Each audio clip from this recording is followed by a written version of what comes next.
context. Do you respect women? Absolutely. Why wouldn't I? Do you think that 18, 19-year-old women are more attractive than 25-year-old women? I think there's attractive people. That's a loaded question. I don't know. Well, it's not really, is it?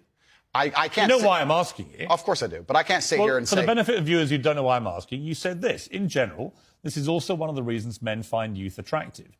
You want to blow up the internet? I'll blow up the internet right effing now. The reason 18 and 19-year-olds are more attractive than 25-year-olds is because they've been through less dick. People say, oh, you can't say that, but yes, I can. A 19-year-old is more attractive than a 26-year-old woman, and I'll tell you why. Because that 26-year-old has talked to more guys, been to the club more times, been effed and dumped more times, more arguments, more mess, more for me to clean up. That is misogyny. Why?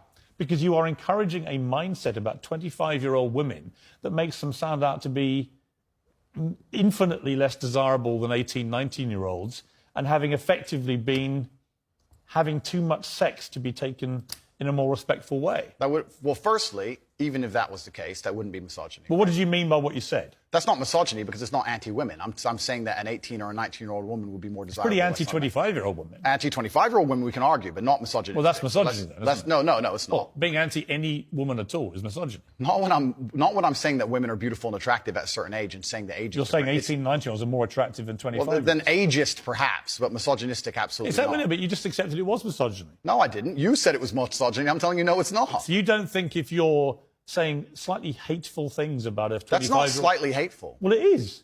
You think you say that to a woman's face if she's 25? It's not slightly hateful. So you would go up to a 25-year-old woman and tell her exactly what I've just read out? Why would I walk up to a random 25-year-old woman? Because you said it in public on the internet, and it's been listened to and watched by millions and millions of young, impressionable boys. Correct. There was a large panel. There was a conversation. There was hours long of conversation. There were feminists attacking men for toxic masculinity and attacking me and saying things, and I said things back which were going to antagonize them. Which you've done yourself a bunch of times. I think a lot of allegations of toxic masculinity are not toxic. Correct. I do think that kind of sentence that I just read out, that paragraph, is actually toxic.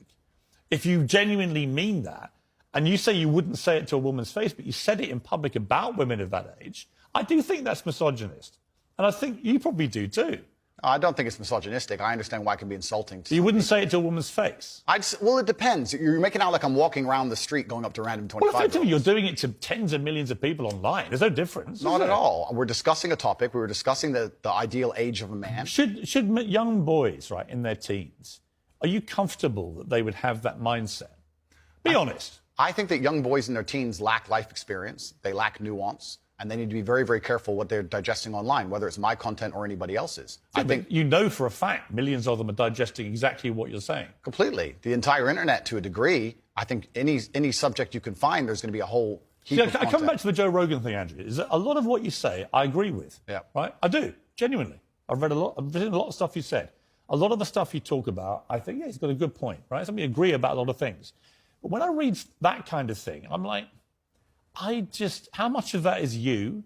How much of that is some act? Do you regret saying stuff like this? I don't. And actually, do you see it as weakness to admit you shouldn't have said something like that? No, I don't live with regret. I think what's happened is that, like I said, long format content, arguments with feminists, arguments with the toxic masculine crowd, arguments with the left, and they're going to take a small clip, small sentence from ours, and they're going to try and paint me as a villain. But I'm not left or right. I don't know what you are, Piers. Exactly. That's my point. No, but that's my point. And I understand. and you're doing exactly as I knew would happen on this interview, which is because you're a busy man. You're not going to watch hours and hours and hours of video. Actually, I have watched hours and hours of video, and I'm going to come to the stuff where I agree with you, and I'm going to come to the stuff about your censorship, which I have issues with.